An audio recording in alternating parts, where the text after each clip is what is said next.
दोस्तों, आज की कहानी में थोड़ा सस्पेंस और एक मैसेज है। आशा करती हूँ आपको कहानी पसंद आएगी।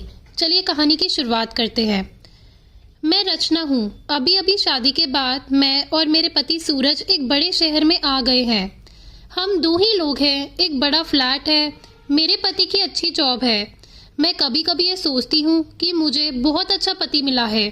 शहर में आए अभी हमें कुछ ही दिन हुए हैं, तभी मेरे पति एक 18 साल की लड़की को एक दिन घर ले आए। कहा कि गरीब है, इसे काम की जरूरत है। मैंने कहा ऐसे क्या काम है हम दोनों के बीच, मैं अकेली कर सकती हूँ।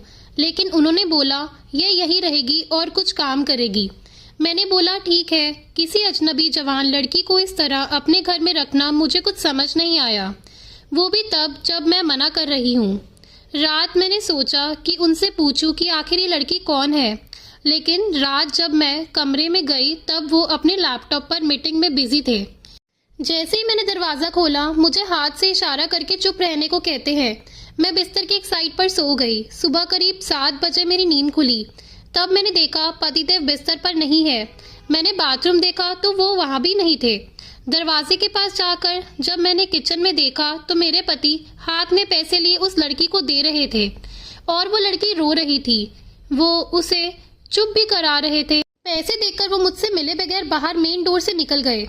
मुझे अब कुछ समझ नहीं आया कि बात क्या है। थोड़ी घबराहट भी हुई। अजीब अजीब ख्याल मन में आने लगे।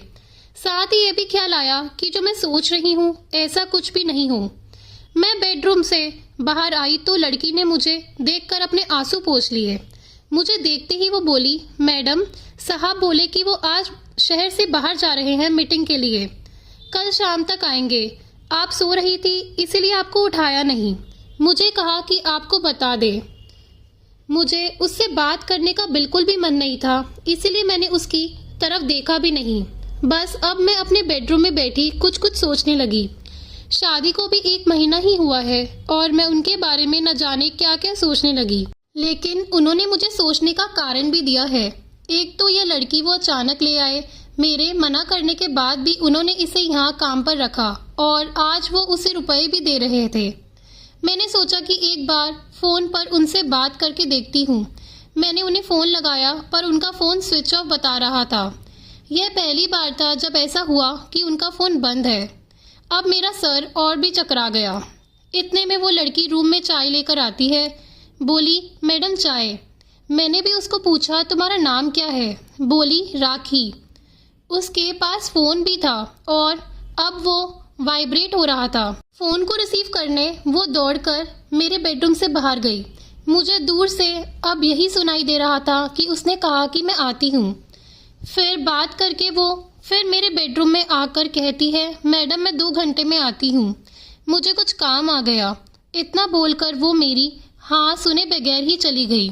मैं कुछ बोल ही नहीं पाई, लेकिन फिर वो 2 मिनट मेरे मन में आया कि क्यों ना उसका पीछा करूं, और मैंने 1 सेकंड में कपड़े चेंज किए और उसके पीछे हो गई। वो मुझे मेरी बिल्डिंग के नीचे दिखाई दी। उसके बाद उसने एक रिक्शा लिया। मैंने भी रिक्शा लेकर उसका पीछा किया। रिक्शा एक पतली सी गली में रुका। वो वहां से उतरकर पैदल चलने लगी। बहुत सारे छोटे छोटे घर से होते हुए वो एक घर के आगे पहुंची। मैं लगातार उसका पीछा कर रही थी। क्यों कर रही थी, क्या जानना चाहती थी, इसका मुझे भी नहीं पता था। बस मैं उसके पीछे थी। दरवाजा खुला और खुलते ही लिपट गई उसकी माँ से। जोर से माँ और बेटी दोनों रोने लगे। दरवाजा बंद करना भी भूल गए। मुझे लगा कि अब मुझे सामने जाकर बात करनी होगी कि परेशानी क्या है। मैं उसके सामने गई। मुझे देखकर लड़की बोली, मैडम आप यहाँ पर? मैंने कहा तुम्हारे साहब बोल गए थे कि तुम्हारा ध्यान रखना है। उसकी रोती हुई माँ बोली कि ऐसा इंसान बहुत कम मिलते हैं। मैंने पूछा क्या परेशानी है, आप मुझे बताइए। माँ बोली कि इसके पिता साहब के ऑफिस में सिक्योरिटी में नौकरी करते हैं।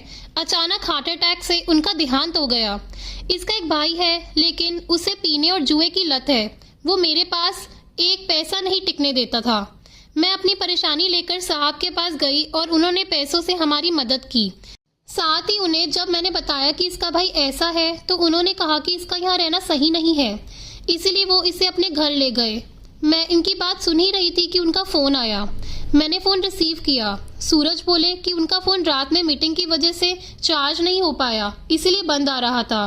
मुझसे पूछा कि कहाँ हो, तो मैंने बोला कि मैं उनके घर आई हूँ। सूरज बोला, हाँ मैं रात में तुम्हें बताने वाला था पर मीटिंग की वजह से लेट हो गया और तुम सो गई।